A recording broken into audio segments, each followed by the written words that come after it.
Everyone. So as you can see इस video में बेटा हम डिस्कस करने वाले हैं top 20 important questions of BBCCT 103। तो बेटा पिछली वीडियो में हमने सेल बायोलॉजी के क्वेश्चंस का लिस्ट अप करा था। हमने सिर्फ एक क्वेश्चन बैंक बनाया था जिसमें हमने chapter wise important question mention करे थे। यहाँ पे हम उनमें से बिकॉज बेटा वो सारे question I think it nearly counts to 50, that is not possible to cover.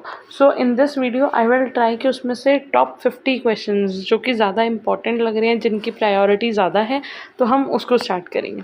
तो सबसे पहले देखते हैं फर्स्ट 5 क्वेश्चन है क्या बेटा। अकॉर्डिंग टू मी ब्लॉक 4 जो है वो बहुत इंपॉर्टेंट है, क्योंकि ब्लॉक 4 में से 25 to 35 मार्क्स का पेपर आता है। मतलब आप नियरली मान सकते हो कि 40% पेपर जो है वो सिर्फ और सिर्फ ब्लॉक 4 में से आ रहे हैं। तो सबसे पहले हम डिस्कस करने वाले हैं ब्लॉक 4 के question, that is mitosis, meiosis, interphase के stages, cell cycle check point क्या होता है और सेल साइकिल रेगुलेशन क्या होता है। तो स्टार्ट करते हैं बेटा सेल साइकिल से। अगर हम बात करें सेल साइकिल की, तो सेल साइकिल के अंदर आ जाता है बेटा मेनली हमारी जितनी भी सेल डिवीजन के अंदर साइकिल हो रही है। हमें ये तो पता है कि माइटोसिस हो रहा है, मतलब सेल डिवीजन हो रही है, लेकिन माइटोसिस के बाद का जो या उससे पहले का जो पीरियड है वो पूरा हमारे लिए क्या हो गया, सेल साइकिल। ठीक है, ये पीरियड पूरा बेटा जो है, अगर आप यहाँ पे देखो ये मार्क हुआ है, दिस इज इंटरफेस। तो सबसे पहले G1 फेज, फिर हो सकता है कभी कभी G0 आ जाए, अदरवाइज G1 फेज, G1 के बाद आता है S फेज और S के बाद आता है G2। तो G1 फेज एक वो फेज होता है जब सेल अपने आप को प्रिपेयर कर रहा है। तो अगर आपसे पूछा जाए कि इंटरफेस की स्टेजेस बताओ, ठीक है, इंटरफेस की स्टेजेस में बच्चे क्या क्या आ गया, G1, S और G2। G1 फेज जो है वो हमारा फर्स्ट स्टेज ऑफ इंटरफेस का, जहाँ पे सेल ग्रो कर रहा है, उसका RNA प्रोटीन सिंथेसिस वगैरह हो रहा है। बेसिकली सेल डिवीजन से पहले पहले सेल को अपना जितना भी DNA है, न्यूक्लियस है, उसको रेप्लिकेट करना है, सारे ऑर्गेनल है उसको रेप्लिकेट करना है।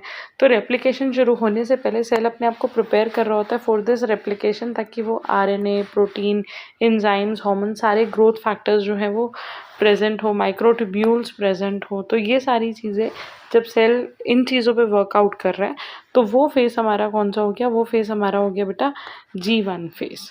ठीक है, उसके बाद आ जाता है एस फेज। एस फेज क्या होगा, G1 phase is followed by S phase, that mean synthetic phase. Synthetic phase जिसमें क्रोमोसोमल DNA जो है वो बन रहा है। मेनली यहाँ पे क्या हो रहा है, DNA सिंथेसिस हो रहा है। The sister chromatids are encircled by multi protein called cohesin. जो भी सिस्टर क्रोमैटिड्स होते हैं, जैसे एक ये क्रोमैटिड है बेटा और एक ये क्रोमैटिड है, तो जो सिस्टर क्रोमैटिड्स हैं उनके आसपास एक मल्टी प्रोटीन कॉम्प्लेक्स बन जाता है कोहेसन, जो उनको एक साथ मेंटेन करके रखता है, असेंबल करके रखता है। That the members of the structural maintenance of chromosome family of proteins. तो ये जो कोहेसन प्रोटीन है ये किसका मेंबर है, SMC का, मतलब कि स्ट्रक्चरल मेंटेनेंस ऑफ क्रोमोसोम के जो प्रोटीन्स होते हैं उसमें से एक प्रोटीन है कोहेसन, जो कहाँ पे काम कर रहा है, एस फेज में काम कर रहा है। उसके बाद तो यहाँ पे बेटा क्या होगा, सिंथेसिस होगा। At the end of S phase the sales contain double the amount of DNA, but the number of chromosomes जो है वो उतने ही रहेंगे। नेक्स्ट आ जाता है G2 फेज। G2 फेज मतलब कैप 2 फेज, ये पीरियड ऑफ ग्रोथ है। यहाँ पे इंक्रीज होगा ट्रांसक्रिप्शन और प्रोटीन सिंथेसिस, मतलब ट्रांसक्रिप्शन और ट्रांसलेशन ज़्यादा हो रहा है, मतलब RNA बन रहा है, प्रोटीन बन रहा है, ताकि यहाँ पे जितने भी ऑर्गेनेल्स है, माइटोकॉन्ड्रिया वगैरह, वो डिवाइड होकर ग्रो कर सके, बाकी के ऑर्गेनेल्स भी जो है वो रेप्लिकेट हो सके, ताकि सेल जो है वो एंटर कर सके माइटोसिस में। सो वो था बेटा इंटरफेस की स्टेजेस बोल सकते हो या सेल साइकिल बोल सकते हो। अब सेल साइकिल में आपने G1, S और G2 पढ़ लिया। अब कौन सा फेस आता है, मेन हमारा माइटोटिक फेस, मतलब कि माइटोसिस। माइटोसिस के के अंदर क्या हो रहा है, बेसिकली एक क्रोमोसोम जो है वो डिवाइड हो रहा है इंटू 2 डॉटर क्रोमोसोम्स। तो इसकी सबसे पहली स्टेज होती है बेटा प्रोफेस। प्रोफेस के अंदर क्या हो रहा है, condensation. The chromosomes begin to condense and appear as thin like structures. हमें पता है कि नॉर्मली जो क्रोमोसोम होता है वो सेल के अंदर ऐसे थ्रेड लाइक स्ट्रक्चर में होता है, जिसको हम बोलते हैं क्रोमैटिन। ठीक है, लेकिन जब सेल डिवीजन होनी है तो बेटा ये कंडेंस होगा और ये ऐसे रॉड टाइप या कंडेंस फॉर्म बन जाएगी, जिसको हम बोलेंगे क्रोमोसोम। तो ये जो कंडेंसेशन हो रही है ये कौन से फेज में हो रही है, प्रोफेस में। यहाँ पे आपको SMC प्रोटीन याद रखना है। अभी हमने ऊपर SMC प्रोटीन पढ़ा था कि एस फेज के अंदर प्रोटीन कौन सा था, कोहेसिन। यहाँ पे प्रोटीन कौन सा है बेटा, कंडेंसिन। ठीक है, ये सिस्टर क्रोमैटिड्स को एक दूसरे के साथ बाइंड करता है एट मल्टीपल पॉइंट्स, ताकि वो एक दूसरे के साथ कंडेंस रहे। The process of condensation continues till metaphase. और ये जो कंडेंसेशन यहाँ पे शुरू हुई है ये मेटाफेज तक चलती रहती है। तो सबसे पहले तो आपको स्टेजेस के नाम याद होने चाहिए, prophase, metaphase, anaphase and then telophase. ठीक है। At this stage each duplicated chromosome consist of 2 sister chromatid जो कि अटैच होते हैं एक दूसरे से किस पॉइंट पे, सेंट्रोमेयर पे। तो ये जो सेंटर वाला पॉइंट जहाँ पे वो सिस्टर क्रोमैटिड एक दूसरे के साथ अटैच है, ये जो पॉइंट होता है बेटा, दिस इज सेंट्रोमेयर। नेक्स्ट अगर हम आ जाते हैं प्रोमेटाफेज। प्रोमेटाफेज में क्या हो रहा है, फ्रैगमेंटेशन ऑफ न्यूक्लियर एनवेलप, जहाँ पे न्यूक्लियस अभी डीएनए क्या हुआ था, कंडेंस होना शुरू हुआ था। प्लस ये जो न्यूक्लियर मेम्ब्रेन है ना, न्यूक्लियर मेम्ब्रेन आप देखोगे तो बेटा न्यूक्लियर मेम्ब्रेन डिसइंटीग्रेट होने लग जाती है, मतलब कि ब्रेक होने लग जाती है, उसमें गैप्स आने लग जाते हैं, क्योंकि धीरे धीरे करके ये न्यूक्लियर मेम्ब्रेन जो है वो डिसअपेयर हो जाएगी। ठीक है। मेटाफेज आने से पहले पहले न्यूक्लियर मेम्ब्रेन डिसअपेयर हो जाएगी। उसके बाद आ जाती है बेटा next stage, that is metaphase. Chromosome are maximally condensed at this stage. They are aligned at the metaphasic plate. ये सबसे important point है, क्योंकि यहाँ पे कंडेंसेशन कंप्लीट हो चुकी है, न्यूक्लियर मेम्ब्रेन डिसअपेयर हो चुके हैं, और जो क्रोमोसोम्स हैं वो एक मेटाफेजिक प्लेट पे होते हैं। मतलब कि जितने भी क्रोमोसोम्स हैं ना बेटा, वो एक ही प्लेट पे, एक इक्वेटोरियल रीजन में एक लाइन में अरेंज्ड होते हैं। ठीक है। यहाँ से स्पिंडल के साथ बाउंड है, यहाँ से स्पिंडल के साथ बाइंड है, और फिर स्पिंडल इनको पुल करेगा तो धीरे धीरे करके ये सेपरेट हो जाएंगे। ठीक है। तो यहाँ पे माइक्रोट्यूब्यूल जो है इनको हम क्लासिफाई कर देते हैं, जैसे एस्ट्रल माइक्रोट्यूब्यूल, काइनेटोकोर और पोलर। एस्ट्रल जो ऐसे स्टार शेप बना रही है यहाँ पे, ठीक है। काइनेटोकोर जो यहाँ पे सेंट्रोसोम से आके ज्वाइन करने वाली है, मतलब वहाँ पे एक प्रोटीन होता है काइनेटोकोर, उसके साथ ज्वाइन हो रही है। और पोलर मतलब कि जो पोल्स पे प्रेजेंट है। तो ये पोलर हो गई, इधर एस्ट्रे हो गई, और बीच में हो गई काइनेटोकोर माइक्रोट्यूब्यूल्स, जो कि इसको सेपरेट करने में हेल्प करेगी। नेक्स्ट आ जाती है stage anaphase. The separation of sister chromatids कौन सी स्टेज में होगा, एनाफेज में। The separation occur due to the breakdown of cohesin sub unit.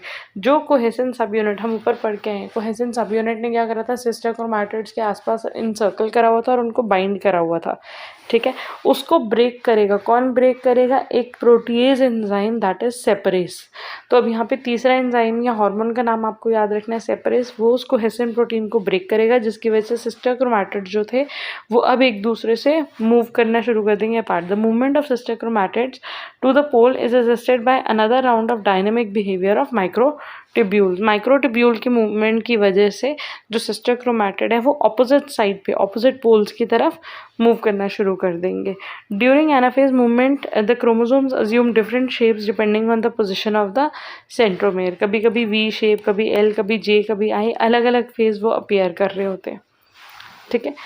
Next है बेटा टीलोफेज। टीलोफेज के अंदर क्या हो रहा है, ये फाइनल स्टेज है, फाइनल स्टेज ऑफ माइटोसिस। यहाँ पे क्रोमोसोम जो है वो स्पिंडल पोल तक आ चुके हैं। अब जब वो स्पिंडल पोल तक आ चुके हैं, द क्रोमोसोम बिकम डीकंडेंस। अब वापस डीकंडेंस होने शुरू हो जाएंगे।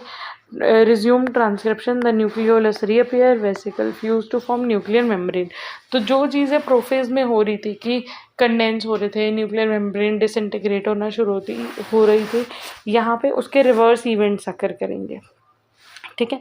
उसके बाद ER एंड गोल्गी बॉडी, ये सारे भी जो है वो रीडेवलप होने लग जाएंगे। The kinetochore and associated microtubule disappear. अब जो स्पिंडल फाइबर्स थे वो डिसअपियर हो जाएंगे, क्योंकि अब उनका कोई रोल प्रेजेंट नहीं है। तो टीलोफेज मेटाफेज है जब सारे क्रोमोसोम एक इक्वेटोरियल प्लेट पे, मेटाफेजिक प्लेट पे होते हैं। जब वो एक दूसरे से सेपरेट होने लग जाते हैं, दैट इज एनाफेज। और लास्ट स्टेज है टीलोफेज। टीलोफेज में वो एक दूसरे से बिल्कुल दूर चले गए, स्पिंडल फाइबर्स डिसअपियर हो गए, न्यूक्लियर मेम्ब्रेन वापस रीइंटीग्रेट होने लग गई। और अब लास्ट, तो यहाँ तक कैरियोकाइनेसिस हो गया, न्यूक्लियर डिवीजन हो गई। अब होगा बेटा साइटोकाइनेसिस। साइटोकाइनेसिस का मतलब है कि डिवीजन ऑफ साइटोप्लाज्म, और सेल जो है वो 2 डॉटर सेल्स में कन्वर्ट हो जाएगा। और एनिमल सेल्स में कैसे हो रहा है, an actin based contractile ring जो है वो सेल को ब्रेक करने में और साइटोकाइनेसिस करने में हेल्प करती है। ठीक है। तो यहाँ पे एक चीज़ ज़रूरी है, डायग्राम माइटोसिस का बहुत इंपॉर्टेंट है। अगर माइटोसिस आएगा तो साथ में डायग्राम होना चाहिए। तो बुक के अंदर ऐसा माइटोसिस का कोई डायग्राम नहीं है, बट आप लोग इजीली किसी भी बुक से या गूगल से या नेट की हेल्प से कर सकते हो। सिग्निफिकेंस ऑफ माइटोसिस, यहाँ पे 2 डॉटर सेल्स बन रहे हैं। माइटोसिस क्यों होता है, सेल डिवीजन क्यों हो रही है, तो हमारी बॉडी में सेल्स का नंबर क्यों बढ़ रहा है, ग्रोथ के लिए बढ़ रहा है। सारे मल्टी सेलुलर ऑर्गेनिज्म जो है वो एक सिंगल सेल से राइज करते हैं। तो सिंगल सेल से हम मल्टी सेलुलर कैसे बनते हैं बेटा, जाइगोट जो है वो पहले माइटोसिस होगी, 2 सेल बनेगा, then 4 and so on. Haploid और डिप्लॉइड सेल्स जो होते हैं दोनों ही माइटोसिस से डिवाइड हो सकते हैं। एक तो सेल्स बन रहे हैं किस लिए, क्योंकि हम सिंगल सेल से अराइज कर रहे हैं, दूसरा हमारे सेल्स फॉर्म हो रही है ग्रोथ के लिए, और तीसरा हमारे सेल्स फॉर्म किस लिए हो रहे हैं, डैमेज या इंजर्ड सेल्स को रिपेयर करने के लिए, रिप्लेस करने के लिए। तो बेटा ये सारी चीज़ें हैं जिसकी वजह से हमें न्यू सेल्स की ज़रूरत है, और वो किस प्रोसेस से बन रहे हैं, माइटोसिस से। नेक्स्ट डिवीजन की बात करें तो बेटा नेक्स्ट डिवीजन है मियोसिस। मियोसिस जो होता है ना वो एक स्पेशलाइज रिडक्शनल डिवीजन है। रिडक्शनल डिवीजन क्यों है बेटा, क्योंकि ये जर्म सेल्स में हो रहा है। एक पेरेंट सेल जो है वो क्या बनाएगा, it will result into 4 daughter cell, 4 daughter cells बनेंगे, और उनका जो क्रोमोसोम नंबर है, जो डीएनए है, वो भी हाफ हो जाएगा। तो बेसिकली अगर हम बात करें मियोसिस दो सक्सेसिव न्यूक्लियर डिविजन्स होती है। पहला है मियोसिस 1 जिसको रिडक्शनल डिवीजन बोलेंगे बिकॉज इसके अंदर क्रोमोसोम हाफ हो रहे हैं, और सेकंड होगा मियोसिस 2, वो इक्वेशनल डिवीजन होगा। बेटा जैसे माइटोसिस में 4 स्टेजेस थी, प्रोफेज, मेटाफेज, एनाफेज, टेलोफेज, यहाँ पे भी 4 स्टेजेस होंगे, लेकिन यहाँ पे प्रोफेज 1 बहुत बहुत बहुत इंपॉर्टेंट है, क्योंकि prophase 1 it self consist of 5 different stages. ठीक है, तो प्रोफेज की जो 5 स्टेजेस होती हैं, लेप्टोटीन, जाइगोटीन, पैकेटीन, डिप्लोटीन और डाइकाइनेसिस। लेप्टोटीन के अंदर क्या हो रहा है, क्रोमोसोम कंडेंस हो रहा है, विजिबल थ्रेड्स बन रहे हैं। जाइगोटीन के अंदर होमोलोगस क्रोमोसोम जो है वो साइड बाय साइड आ जाते हैं और बन जाता है साइनेप्सिस, और बनता है साइनाप्टोनिमल कॉम्प्लेक्स। मतलब कि जो होमोलोगस क्रोमोसोम है बेटा, ये एक क्रोमोसोम हुआ, ये एक क्रोमोसोम हुआ, ये एक दूसरे के पास आ जाए, और इनके बीच में कुछ प्रोटीन्स जो हैं वो काम करके इनको ज्वाइन कर रहे हैं, और धीरे धीरे क्या बन जाता है, साइनाप्टोनिमल कॉम्प्लेक्स। उसके बाद है बेटा पैकेटीन। पैकेटीन के अंदर क्या होता है, रिकॉम्बिनेशन होती है, मतलब कि क्रॉसिंग ओवर होती है। ठीक है, between 2 non sister chromatids, non sister chromatids के बीच में होगी क्रॉसिंग ओवर। मतलब कि अगर ये एक क्रोमोसोम है, एक सेकेंड, ये ना बेटा, यहाँ पे आप डायग्राम की हेल्प से देख सकते हो, एक क्रोमोसोम ग्रीन कलर का बना हुआ है, एक रेड कलर का। तो रेड और ग्रीन क्रोमोसोम के सेगमेंट में जब ये एक दूसरे के साथ क्रॉस ओवर होकर अटैच होने लगते हैं, जैसे अगर आप इस वाले क्रोमोसोम में देखो, एक रेड सेगमेंट आ गया, इसमें ग्रीन सेगमेंट आ गया, तो इसको नॉन सिस्टर क्रोमैटिड जो है वो आपस में एक दूसरे के साथ सेगमेंट्स एक्सचेंज करेंगे, तो वो क्या हो जाएगा, क्रॉसिंग ओवर। और क्रॉसिंग ओवर हमें कौन सी स्टेज में देखने के लिए मिल रही है, पैकेटीन में। उसके बाद डिप्लोटीन। डिप्लोटीन में साइनेप्टोनिमल कॉम्प्लेक्स जो बना था, जो कि जाइगोटीन में बनना शुरू हुआ था, वो वापस डिग्रेड होना शुरू हो जाएगा। होमोलोगस क्रोमोसोम जो है वो धीरे धीरे सेपरेट हो जाएंगे और बाउंड रहेंगे एक दूसरे के साथ एट द चाइस्मेटा। मतलब कि ये एक दूसरे से सिर्फ एक ही पॉइंट पे कनेक्टेड रहेंगे।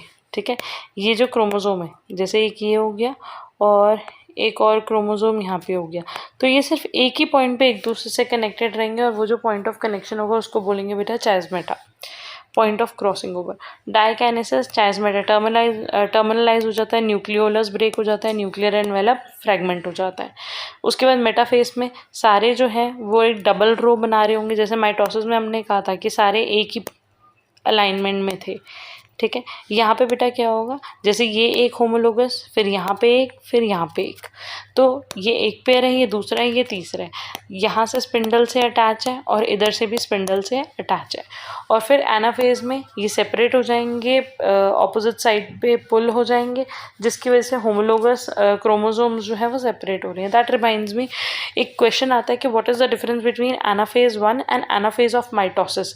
एनाफेज 1 में बेटा होमोलोगस क्रोमोसोम सेपरेट हो रहे हैं, वेयरएज जब माइटोसिस का एनाफेज होता है तो होमोलोगस क्रोमोसोम नहीं, वहाँ पे बेटा सिस्टर क्रोमैटिड सेपरेट हो रहे होते हैं।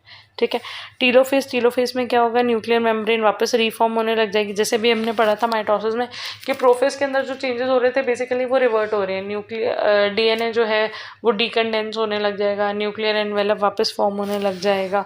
तो दिस इज टीलोफेज 1। उसके बाद अगर हम आएंगे मियोसिस 2 पे, तो मियोसिस 2 जो है वो मिमिक करता है स्टैंडर्ड माइटोसिस को। वहाँ पे सिस्टर क्रोमैटिड सेपरेट होते हैं एनाफेज 2 में, culminating in 4 unique haploid daughter cells after half the chromosome count as compare to the original parent cell. तो बेसिकली यहाँ पे क्रोमोसोम नंबर जो है वो हाफ हो जाता है, 4 हैप्लॉइड डॉटर सेल्स बन जाते हैं मियोसिस में। अगेन आई एम रिपीटिंग, इनकी diagrams are very very very important, तो डायग्राम अच्छे से कर लेना, और हो सके तो हर स्टेज के साथ सब बुलेट में उसके 2-2 3-3 पॉइंट्स करो। That will be the best way to do this question. जैसे अगर आप बुक में देखोगे तो बेटा बुक में आपको डायग्राम दिए हुए हैं, तो अगर आप इस तरीके से पॉइंट्स में क्रोमोसोम विजिबल हैं, स्पिंडल अपरेटस जो है वो रिफॉर्म हो रहा है प्रोफेज में, और न्यूक्लियर मेम्ब्रेन ब्रेकडाउन हो जाता है, मेटाफेज में हर क्रोमोसोम जो है वो कैसे अलाइंड है। तो ये सारा अगर आप डायग्राम के साथ करोगे तो the answer will be very well considered. Significance of meiosis की बात करें तो मियोसिस किस लिए है? मेनली गेमीट प्रोडक्शन के लिए। ये कंसिस्टेंसी देता है क्रोमोसोम के नंबर में, क्योंकि बेसिकली इससे गेमीट्स बन रहे हैं, एगेन स्पर्म बन रहे हैं, तो उसमें क्रोमोसोम नंबर हाफ हो जाता है ताकि after fertilisation normal chromosome number जो है वो अज्यूम हो जाए। उसके बाद क्रॉसिंग ओवर की वजह से मोर जेनेटिक वेरिएशंस जो है वो इंट्रोड्यूस हो रही है। न्यू कॉम्बिनेशन जो है वो सर्वाइवल एडवांटेज देते हैं and it leads to evolution. उसके अलावा डिफरेंस बिटवीन माइटोसिस मियोसिस आएगा तो वो बेटा आप कर सकते हो। उसके बाद हमारा अब नेक्स्ट चैप्टर अच्छा, यहाँ से जो हमारे बैक क्वेश्चन है, बैक क्वेश्चन में से देर आर फ्यू क्वेश्चन जो कि बहुत इंपॉर्टेंट है, जैसे कि what is the difference between sister chromatid और होमोलोगस क्रोमोसोम। उसके अलावा साइनेप्टोनीमल कॉम्प्लेक्स कैसे बनता है और उसका क्या रोल होता है। तो साइनेप्टोनीमल कॉम्प्लेक्स बेटा मैंने आपको बताया कि वो तब बनता है जाइगोटीन के टाइम पे, जब दो होमोलोगस क्रोमोसोम पास पास आते हैं तो सिस्टर क्रोमैटिड के आसपास कुछ प्रोटीन्स एसोसिएट करने लग जाते हैं साइनेप्टोनीमा और बना देते हैं साइनेप्टोनीमल कॉम्प्लेक्स। एनाफेज 1 ऑफ मियोसिस और एनाफेज ऑफ माइटोसिस में क्या डिफरेंस है। एंड एक ये वाला क्वेश्चन नंबर 9, अलग अलग प्रोटीन के रोल्स बेटा, कोहेसिन का क्या रोल था, सेपरेज का क्या है। उसके अलावा ट्यूबुलिन, कंडेंसिन और शुगोसिन, इनके रोल ज़रूर करने हैं क्योंकि ये सेम क्वेश्चंस पहले पेपर में रिपीट हुए हुए हैं। एंड अपार्ट फ्रॉम दैट अगर आप चाहो तो यहाँ पे माइटोसिस को या सेल साइकिल को ब्रीफली डिस्क्राइब करा हुआ है। तो अगर आप लर्निंग के पर्सपेक्ट से चाहो या नोट्स के पर्सपेक्ट से तो आपको बैक क्वेश्चन में ही उसके आंसर्स मिल जाएंगे। नेक्स्ट वाले टॉपिक पे आ जाते हैं बेटा। नेक्स्ट चैप्टर में से हमें मेन जो टॉपिक कवर करना है वो है हमारा सेल साइकिल चेक पॉइंट और रेगुलेटरी मॉलिक्यूल्स और cyclin expression cycle. Cell cycle check points पे स्टार्ट करते हैं पहले। तो अगर बात करें बेटा सेल साइकिल चेक पॉइंट की, मतलब कि वो कंट्रोल सिस्टम जो रेगुलेट हो रहा है और ब्रेक लगा रहे हैं या डिले कर रहे हैं सेल साइकिल को। बेटा सेल साइकिल जब कंटिन्यू हो रही है वो अलग अलग फेजेस में जा रही है, तो हर नेक्स्ट फेज में जाने से पहले ये सेल जो है, सेल के पास एक मैकेनिज्म होता है जिससे वो चेक करता है कि क्या ये फेज पूरे तरीके से सही तरीके से कंप्लीट हुआ है। सपोज करो G1 पॉइंट है, ठीक है, मतलब G1 फेज है। G1 फेज क्या था? एक प्रिपरेटरी फेज था जहाँ पे सेल ग्रो कर रहा है, वो इट मेक श्योर कि उसके पास सारे हार्मोन्स, सारे एंजाइम्स और सारे न्यूट्रिएंट्स प्रेजेंट हो, सारी उतनी एनर्जी प्रेजेंट हो ताकि वो एस फेज में जाकर डीएनए को रेप्लिकेट कर सके। तो G1 से एस में जाने से पहले एक चेक पॉइंट आएगा जो nutrient, growth factor, DNA damage, इन सारी चीज़ों के लिए चेक करेगा।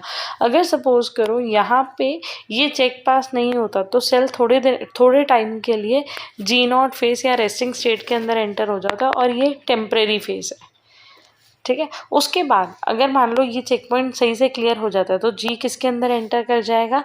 एस के अंदर, ठीक है। एस के अंदर क्या हो रहा है? सिंथेसिस। तो सिंथेसिस के बाद बेटा वो जाएगा G2 में। अब एस और G2 के बीच में तो कोई चेक पॉइंट नहीं है, लेकिन G2 के बाद एक चेक पॉइंट है जो माइटोसिस शुरू होने से पहले, M पॉइंट आने से पहले वो चेक करता है कि क्या जो भी डीएनए बना है, जितना भी सेल का साइज बना है, जो भी चीज़ें रेप्लिकेट हुई हैं, वेदर इट इज़ डीएनए और वेदर इट इज़ साइटोप्लाज्म और वेदर द साइटोप्लाज्मिक ऑर्गेनेल्स, तो क्या वो सारी चीज़ें सही से रेप्लिकेट हुई हैं, उनके अंदर कोई एरर, कोई डैमेज तो नहीं है। तो वो कहाँ पे चेक होगा? G2 चेक पॉइंट में। और उसके बाद बेटा थर्ड आ जाता है M चेक पॉइंट। तो बेसिकली ये डिफरेंट चेक पॉइंट्स हैं जो सेल को मॉनिटर कर रहे हैं at different stages. So the 3 major cell cycle check points are G1 check point जो G1 और S की ट्रांजिशन में प्रेजेंट है कि G1 से जब सेल S में जाने वाला है तो उससे पहले एक चेक पॉइंट होगा।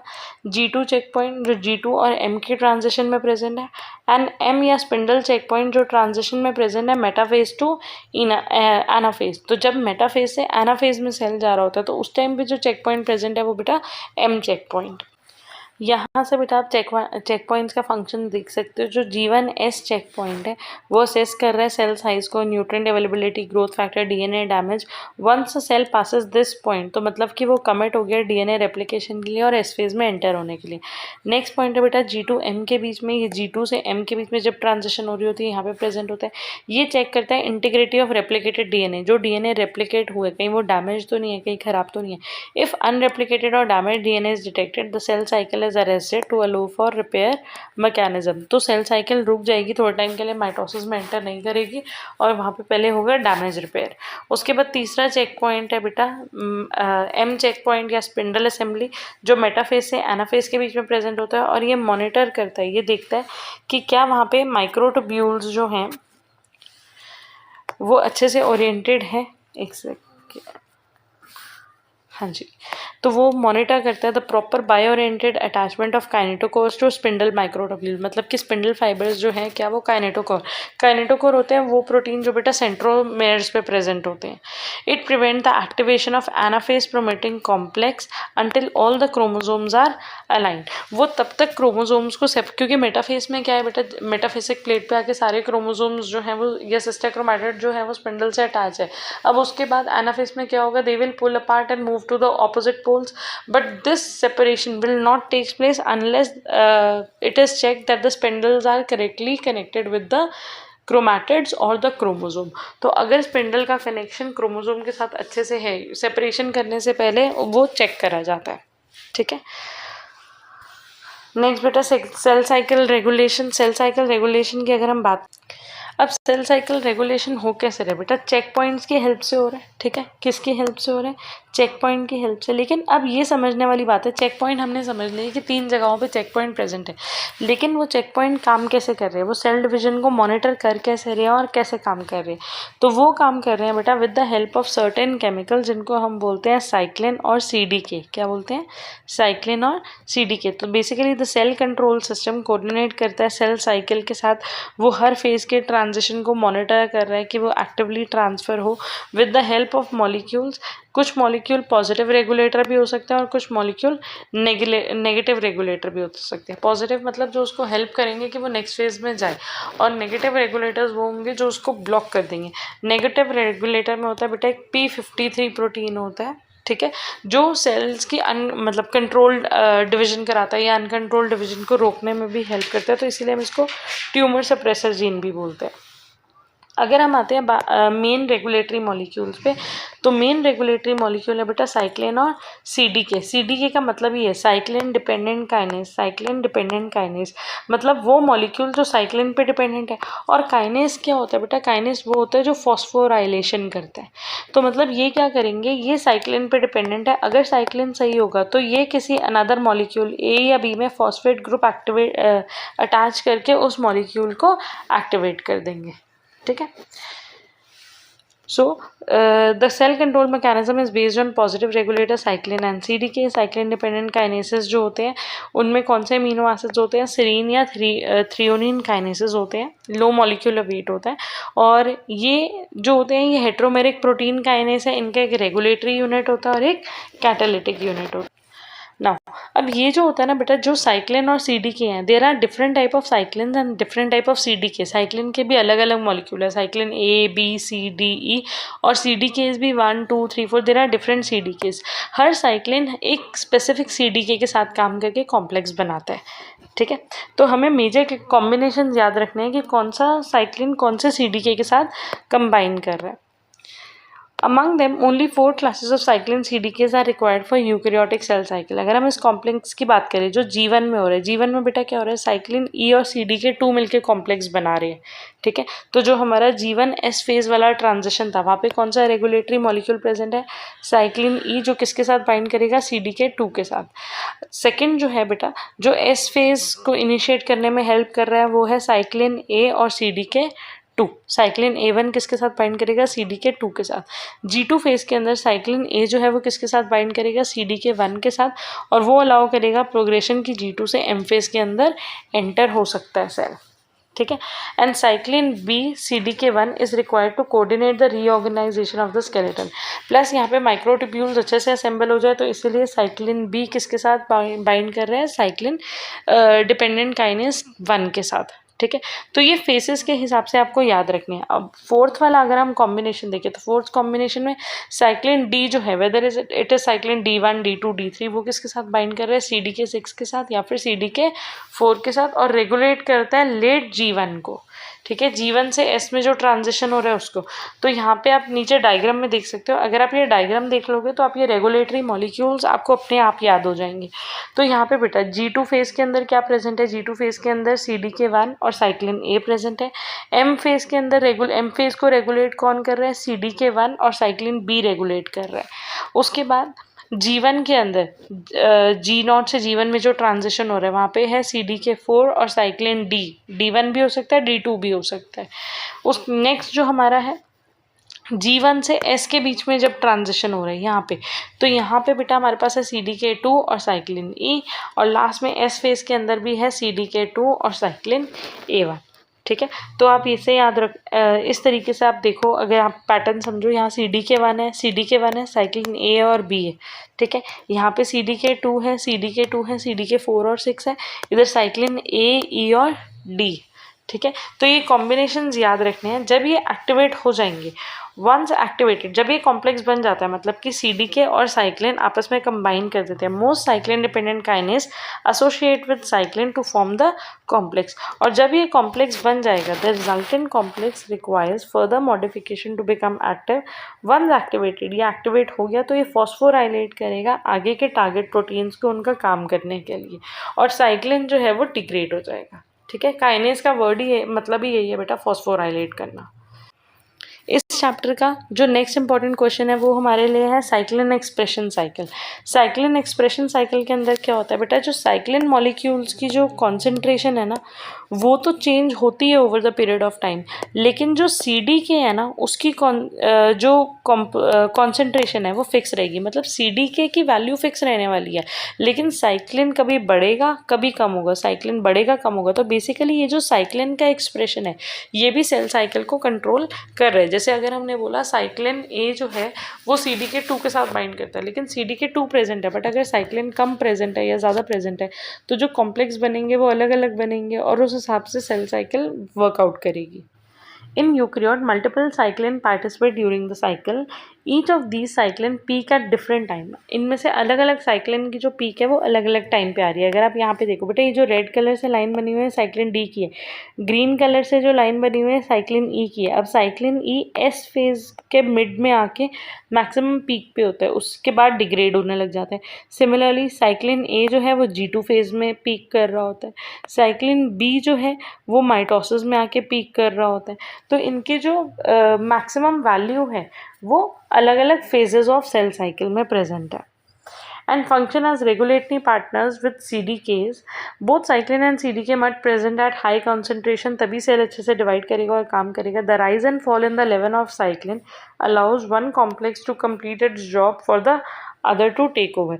जब एक साइक्लिन बढ़ के, जैसे ये एक साइक्लिन E है, ये इंक्रीज हुआ फिर डिक्रीज हुआ, अब जब ये डिक्रीज हो रहा है तो बेटा ये हेल्प कर रहा है कि साइक्लिन E इंक्रीज हो और नेक्स्ट फेज को प्रोसीड होने दे। ठीक है, तो activation and inactivation of cell cycle kinases depend on concentration of cyclin. Cell cycle आगे किस डायरेक्शन में जा रहा है, कितनी देर में जा रहा है, तो वो किस पे डिपेंड कर रहा है, कॉन्सेंट्रेशन ऑफ साइक्लिन पे, जो डायरेक्टली रेगुलेट करते हैं किनको, चेक पॉइंट्स को। सो ये हमारे 2 चैप्टर्स, जिसमें हमारा सेल साइकिल वाला हो गया और सेल साइकिल रेगुलेशन या चेक पॉइंट्स के बारे में जो इम्पोर्टेंट पॉइंट्स थे वो हमने कवर कर लिए। तो अगर हम नेक्स्ट क्वेश्चन पे आए बेटा, नेक्स्ट क्वेश्चन हमारे पास बनते हैं FACS, एपोप्टोसिस, नेक्रोसिस, और ये वाले चैप्टर, ये 3 क्वेश्चंस भी जो हमारे हैं ये ब्लॉक 4 में से चैप्टर नंबर 13 में से हैं। ठीक है, उसके बाद हम करेंगे चैप्टर नंबर 1 के 2 question, cell and mortal organism और एक्सट्रीमोफाइल्स। तो अब आ जाते हैं चैप्टर नंबर 13 पे। चैप्टर नंबर 13 में बेटा हमारा इंपॉर्टेंट क्वेश्चन है एपोप्टोसिस। एपोप्टोसिस क्या होता है, ये एक प्रोग्राम सेल डेथ का पार्ट है। इसका मतलब it is an ongoing process by which damage, transformed and infected unnecessary aged cells are remove, ताकि हमारी बॉडी से जो भी डैमेज सेल्स हैं या इन्फेक्टेड सेल्स है वो रिमूव हो सके periodically over the period of time. It is dependent on genetically included signals and activities with in the cell. ये जेनेटिकली कंट्रोल्ड होता है, ये प्री डिसाइडेड होता है, इसीलिए इसको PCD मतलब कि प्रोग्राम सेल डेथ भी बोलते हैं। ठीक है, अगर हम बात करें एपोप्टोसिस के चेंजेस की, कि क्या बेसिक मैकेनिज्म या क्या बेसिक चेंजेस हमें दिखने के लिए मिलते हैं कि एपोप्टोटिक सेल में a number of morphological changes during apoptosis can be observed, जैसे कि the cell shrink and move away from its neighbour, condense chromatin appearance, उसका जो डीएनए है वो कंडेंस होने लग जाता है, वहाँ पे डिस्टिंक्ट ब्लॉब्स बनने लग जाते हैं, साइटोप्लाज्म श्रिंक हो जाता है, सूडोपोडिया रिट्रैक्ट हो जाता है, प्लाज्मा मेम्ब्रेन में भी ब्लेब्स बनने लग जाते हैं, मतलब कि ऐसे नोड्यूल्स इस टाइप से बनने लग जाते हैं, ठीक है। फिर these blebs keep forming and disappearing. Initially, no detectable changes occur in mitochondria, ER, and Golgi.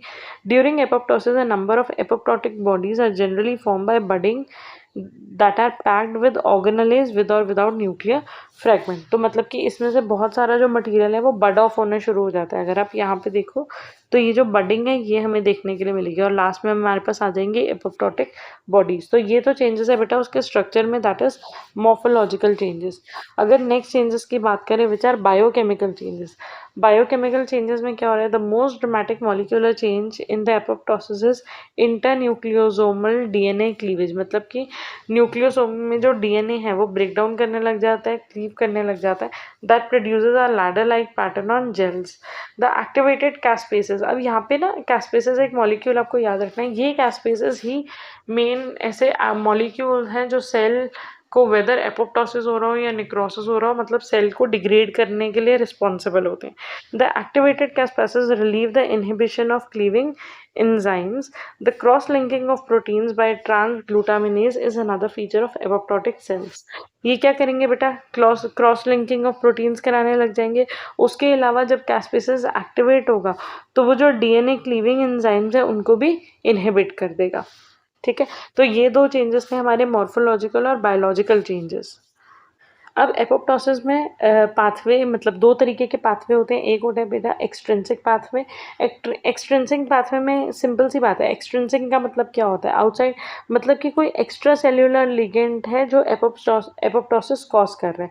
ये होता है क्या बेटा, ये ना ओवरऑल आप बस इतना याद रखो कि ये कैस्पेसेस को एक्टिवेट कर देते हैं, और अगर कैस्पेसेस एक्टिवेट होगा तो वो सेल डेथ करेंगे। तो कोई एक एक्सट्रिंसिक फैक्टर था जो सेल के बाहर आके रिसेप्टर पे बाइंड हुआ, उसने एफएडीडी को एक्टिवेट करा, और एफएडीडी ने फाइनली किसको एक्टिवेट करा, उसने एक्टिवेट करा कैस्पेसेस को, ठीक है। इंट्रिंसिक फैक्टर की बात करें तो इंट्रिंसिक पाथवे में क्या होगा, सेल के अंदर से, from with in. The central role of mitochondria in the activation of intrinsic pathway has been established. यहाँ पे क्या हो रहा है, सेल के अंदर से ही जैसे साइटोक्रोम वगैरह रिलीज हो रहे हैं माइटोकॉन्ड्रिया से, जो एक्टिवेट कर रहे हैं कैस्पेसेस को, और कैस्पेसेस फाइनली क्या करेगा, it will lead to cell death. इसको अब यहाँ से देख सकते हो बेटा, एपोप्टोसिस में genetically programmed energy dependent mode of cell death, जिसमें इन्फ्लेमेशन या डेड टिश्यूज बॉडी से रिमूव होते हैं। पाथवेज जो है वो इंट्रिंसिक हो सकते हैं, एक्सट्रिंसिक हो सकता है। इंट्रिंसिक में mitochondrial pathway triggered by internal cellular stress, जैसे कि डीएनए डैमेज या ऑक्सीडेटिव स्ट्रेस।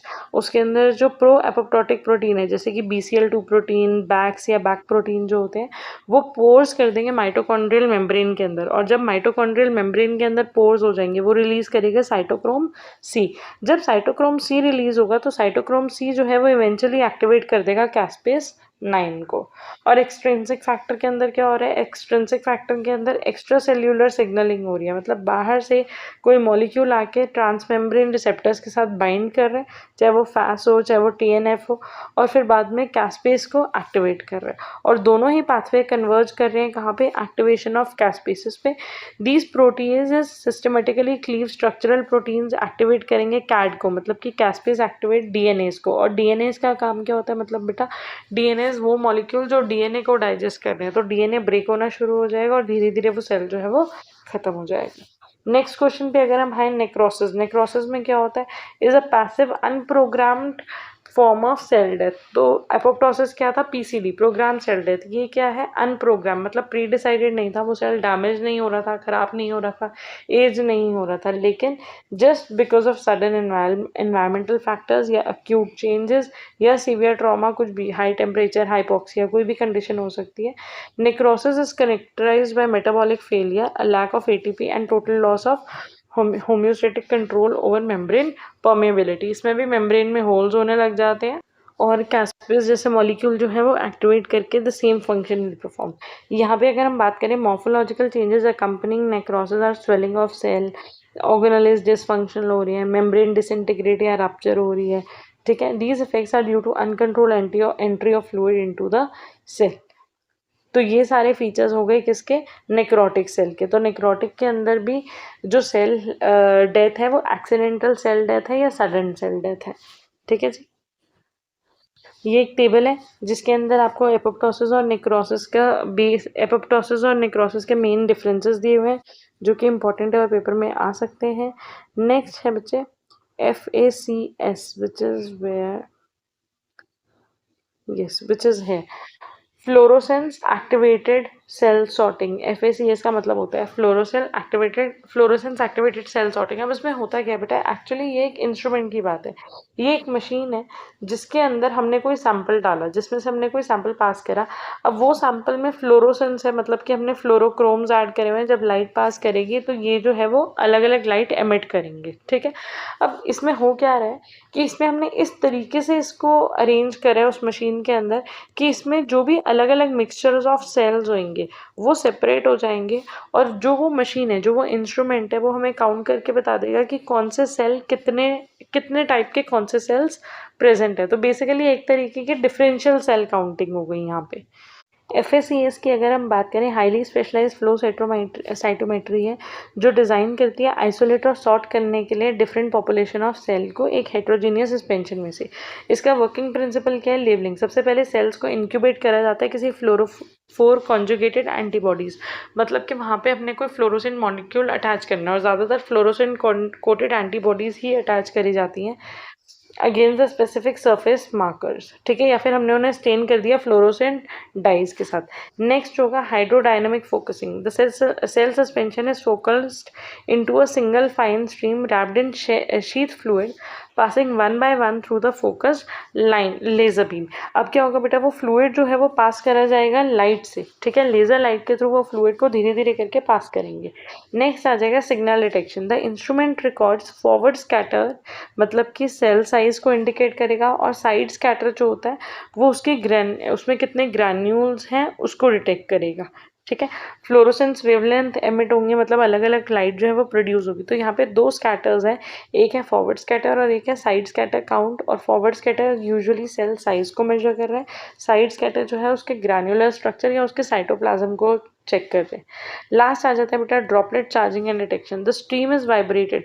अब वहाँ पे जब वाइब्रेशंस पास हो रही हैं, उसमें से जब अल्ट्रासोनिक वेव्स या लेजर बीम पास कर रहे हैं तो उसमें वाइब्रेशंस प्रोड्यूस हो रही है। वाइब्रेशंस प्रोड्यूस होने की वजह से वो जो पार्टिकल्स हैं वो ब्रेक डाउन होकर अलग अलग हो जाते हैं। The stream is vibrated to break in to tiny single cell droplet containing a cell matching predefined criteria are assigned as electric charge negative या पॉजिटिव, और फिर धीरे धीरे वो डिफ्लेक्ट करेंगे इलेक्ट्रोस्टैटिक फील्ड में, और एक साइड पे वो मॉलिक्यूल्स आ जाएंगे जो फ्लोरोसेंस प्रोड्यूस कर रहे हैं, दूसरे साइड पे वो मॉलिक्यूल्स आ जाएंगे जो फ्लोरोसेंस प्रोड्यूस नहीं कर पा रहे। आप चाहो तो आप मेथडोलॉजी का जो पार्ट है वो बुक से भी कर सकते हो, क्योंकि बुक में जो लैंग्वेज है वो भी सिंपल है, ठीक है। तो ये तीनों पॉइंट्स हमने डिस्कस कर लिए। उसके बाद हमने यहाँ पे ये भी डिस्कस कर लिया बेटा फॉरवर्ड स्कैटर में क्या हो रहा है और साइड स्कैटर में क्या हो रहा है। तो by using the forward and side scatter population of cell can be divided into sub population. Data analysis जो होता है वो इंपॉर्टेंट पैरामीटर है इन एक्सपेरिमेंट का, ताकि हमें डेटा जो है वो सही से और करेक्ट मिले। लास्ट में डेटा डिस्प्ले कैसे होगा, हमें इस तरीके से ग्राफ की फॉर्म में, और बेटा वो जो डिजिटल डेटा होता है काउंट्स की फॉर्म में भी मिलता है। लास्ट जो FACS का इंपॉर्टेंट टॉपिक है वो हमें एप्लीकेशन कहाँ यूज़ हो रहा है, quantitative assessment of apoptic cells में, कि जो सेल्स में एपोप्टोसिस हो रहा है उनको काउंट करना, उनको चेक करना। डिटेक्शन ऑफ इंट्रासेल्यूलर प्रोटीन्स के लिए फिनोटिपिक करेक्टराइजेशन ऑफ सेल, मतलब कि आइडेंटिफाई करना और क्वांटिफाई करना वो सेल्स को जो हमारे अंदर अलग अलग फीचर्स हैं, जिनके अलग अलग मार्कर्स हैं या अलग अलग फंक्शंस परफॉर्म कर रहे हैं। फॉर एग्जांपल जैसे कि WBCs, जब हम WBCs को पास करेंगे तो उसके अंदर कितने न्यूट्रोफिल कितने एओसिनोफिल है, वो डिफरेंशियल काउंटिंग करने के लिए। डायग्नोस्टिक टूल के लिए भी ये यूज़ हो सकता है कि किसी डिजीज़ कंडीशन में कितनी टाइप ऑफ एंटीबॉडीज़ प्रेजेंट है या कितने टाइप ऑफ मॉलिक्यूल प्रेजेंट है, ये चेक करने के लिए, ठीक है। इसके साथ बेटा हमारे ब्लॉक 4 के इंपॉर्टेंट क्वेश्चंस जो है उनकी डिस्कशन कंप्लीट होती है। अच्छा, हमारा क्वेश्चन था बेटा एक्सट्रीमोफाइल्स। एक्सट्रीमोफाइल्स क्या होते हैं? वो बैक्टीरिया, वो आर्की बैक्टीरियाज बेसिकली, जो अलग अलग एक्सट्रीम कंडीशन में सर्वाइव कर सकते हैं। तो द बैक्टीरियाज या the Archie bacteria which can survive under extreme condition, जैसे कि high temperature, lower pH, high salt, high alkali, या कॉम्बिनेशन भी हो सकता है, एक से ज़्यादा एक्सट्रीम कंडीशन भी हो सकता है, उनको बोलते हैं हम एक्सट्रीमोफाइल्स। अगर हम इनकी क्लासिफिकेशन करें, इनका टाइप देखें, तो बेटा होता है हेलोफाइल्स। हेलोफाइल्स मतलब कि जो हाई सॉल्ट में रह रहे हैं, जहाँ पे नमक बहुत ज़्यादा है। ऐसे ऑर्गेनिज्म एरोबिक होते हैं और उनके पास मॉडिफाइड पर्पल मेम्ब्रेन होती है अगर लो कॉन्सेंट्रेशन ऑफ ऑक्सीजन हो। नेक्स्ट है बेटा थर्मोफाइल। थर्मोफाइल क्या होगा? हाई टेम्परेचर में, ठीक है। ये किस में एग्जिस्ट कर रहे हैं? हाई टेम्परेचर में, जैसे कि 85 डिग्री पे। नेक्स्ट है बेटा साइकोफाइल। साइकोफाइल के अंदर क्या होता है? वो बैक्टीरियाज जो लो टेम्परेचर मतलब कि चिलिंग कंडीशंस के अंदर भी, फॉर एग्जांपल -10 टू -20 के बीच में सर्वाइव कर पा रही है। Next alkali files. Alkali word से ही पता चल रहा है कि एल्कली मीडियम है, मतलब कि pH 9 टू 11 के अंदर जो सर्वाइव कर पाते हैं, जिसमें बहुत सारे बैसिलस होते हैं। नेक्स्ट है ईजोफाइल्स। ईजोफाइल्स के अंदर क्या होगा? जो हाई प्रेशर में 300 एटमॉस्फेयर से भी ज़्यादा के प्रेशर को वो टॉलरेट कर पा रहे हैं, और ऐसे ऑर्गेनिजम्स हमें ज़्यादातर मिलते हैं ओशन फ्लोर्स पे। नेक्स्ट है थर्मो एसिडोफाइल। थर्मा एसिडोफाइल, अब यहाँ पे हमने कहा कि कॉम्बिनेशन भी हो सकता है, तो थर्मा मतलब हाई टेम्परेचर और एसिडोफाइल मतलब कि एसिडिक एनवायरनमेंट। तो बेटा वो ऑर्गेनिजम्स जो 70 टू 80 डिग्री के हाई टेम्परेचर और जहाँ पे pH 2 to 3 है, लो pH है, वहाँ पे भी सर्वाइव कर पा रहे हैं। क्यों? क्योंकि इनकी सेल वॉल के पास लिपोप्रोटीन होता है, कार्बोहाइड्रेट होता है, और ऐसे ऑर्गेनिजम्स हमें ज़्यादातर कहाँ पे मिलते हैं? हॉट एसिड स्प्रिंग पे। तो अगर क्लासिफिकेशन की बात करें तो बेटा यहाँ पे 6 कैटेगरीज हो गई: हेलोफाइल, थर्मोफाइल, साइक्रोफाइल्स, अल्कलीफाइल्स, ईजोफाइल्स और थर्मो एसिडोफाइल्स। नेक्स्ट टॉपिक है हमारा cell as experimental model. Cells, कौन कौन से सेल ऐसे हैं जो एक्सपेरिमेंटल मॉडल की तरह यूज़ करे जाते हैं? बेटा एस्चेरिचिया कोलाई यूज़ करा जाता है, क्योंकि एक यूनिसेल्युलर बैक्टीरिया बहुत जल्दी मल्टीप्लाई करता है, इसके पास स्मॉल जीनोम है जिसको हम इजीली स्टडी कर सकते हैं, तो इसलिए जेनेटिक इंजीनियरिंग में यूज़ होता है डीएनए रेप्लिकेशन, ट्रांसक्रिप्शन और ट्रांसलेशन को स्टडी करने के लिए। सी एलिगेंस बेटा एक नीमाटोडा है जिसका लाइफ साइकिल 3 डेज का होता है।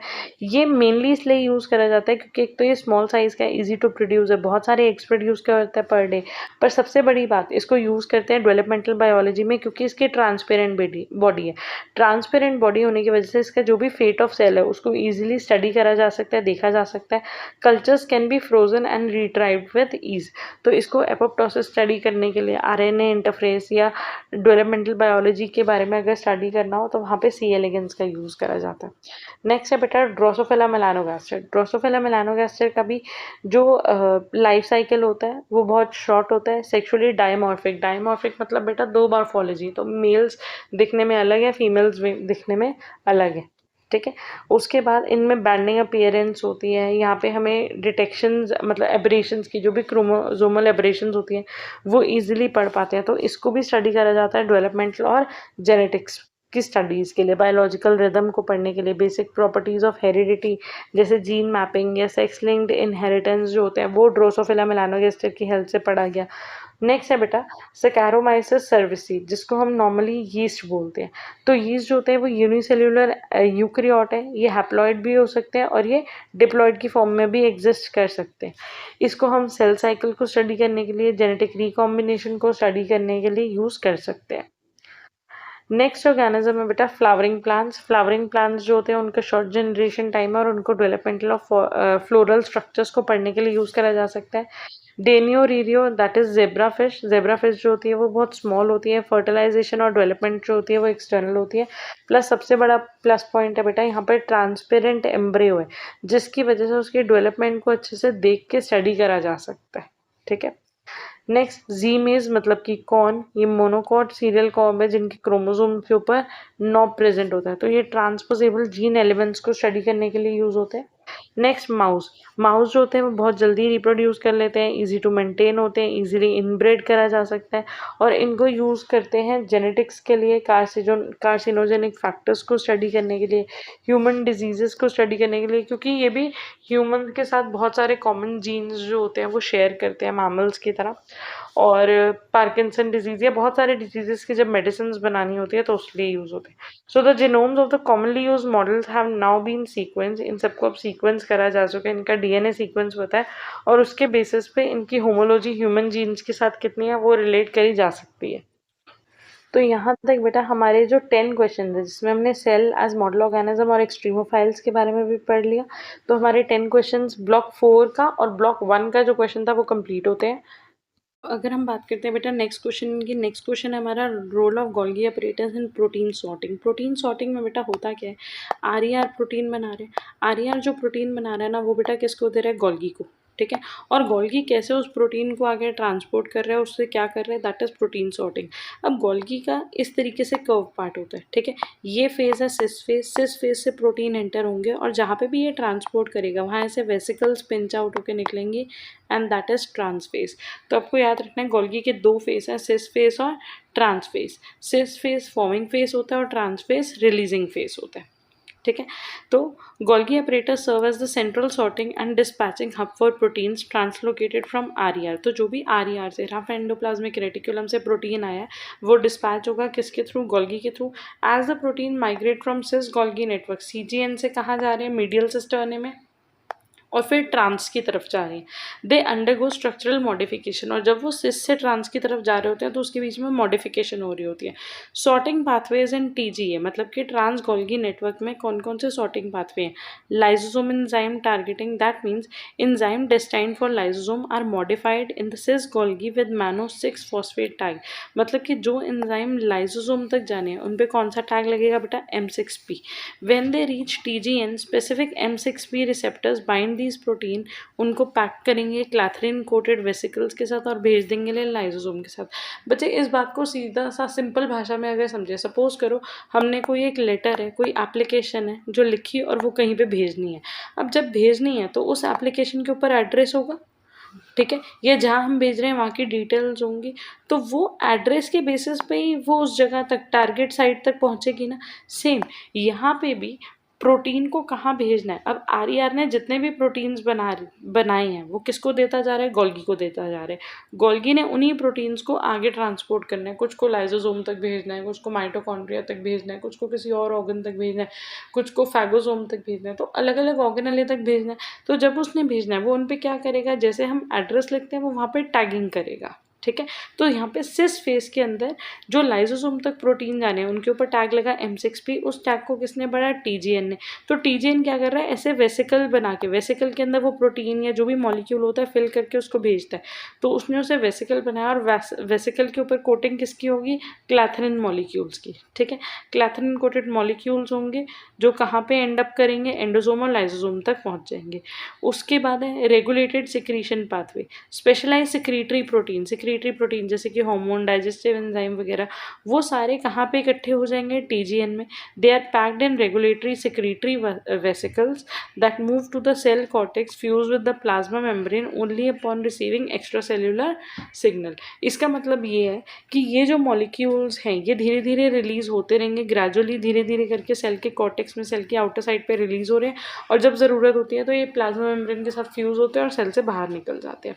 उसके अलावा बेटा constitutive secretion pathway, protein lacking specific sorting signals or sorting structural domains are loaded default wise into continuously migrating transport vesicle that fuse directly with plasma membrane, supply lipid, structural protein and continuous extracellular matrix component।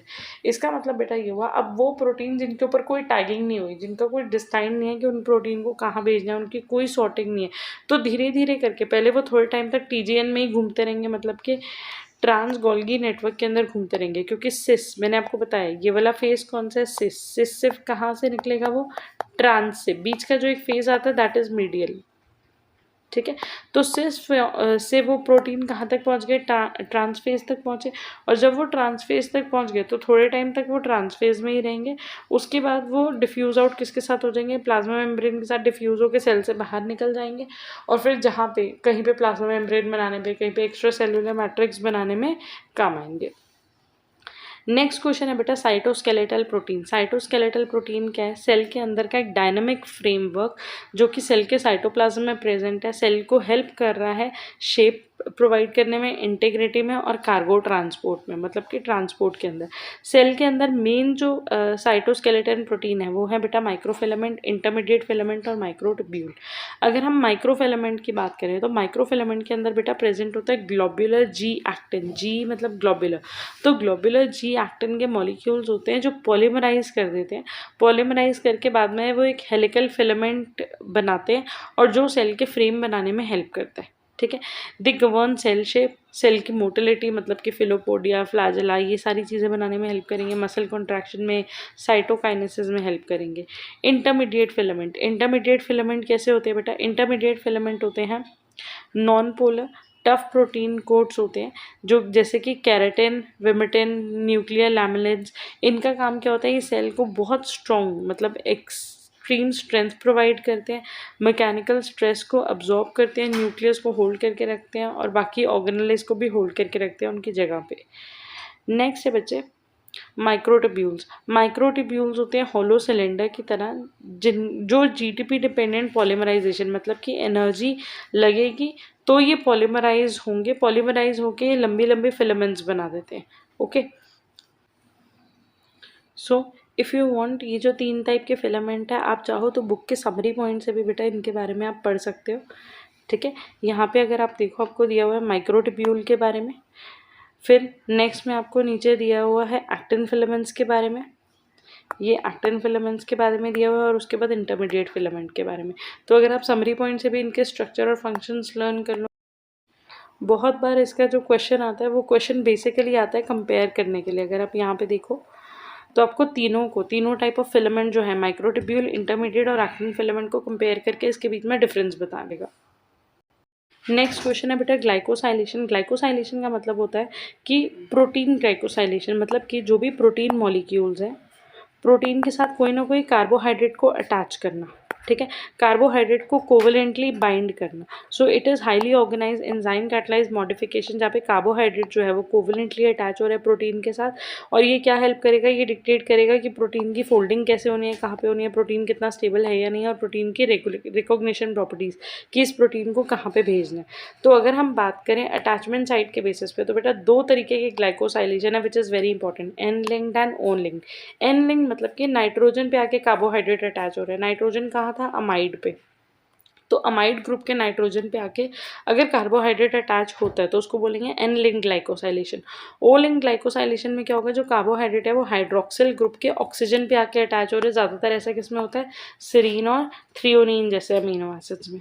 ठीक है, ये process हो कहाँ पे रहा है? जो N glycosylation है ना बेटा, वो आर के अंदर ही शुरू हो जाती है और आर से जो प्रोटीन आ रहा है उसमें ऑलरेडी एन ग्लाइकोसाइलेशन स्टार्ट हो चुकी है और जब वो गोल्गी के अंदर आएगा तब भी वो कंटिन्यू होती रहेगी। वेराज ओ ग्लाइकोसाइलेशन जो है वो मेनली सिर्फ गोल्गी में होती है।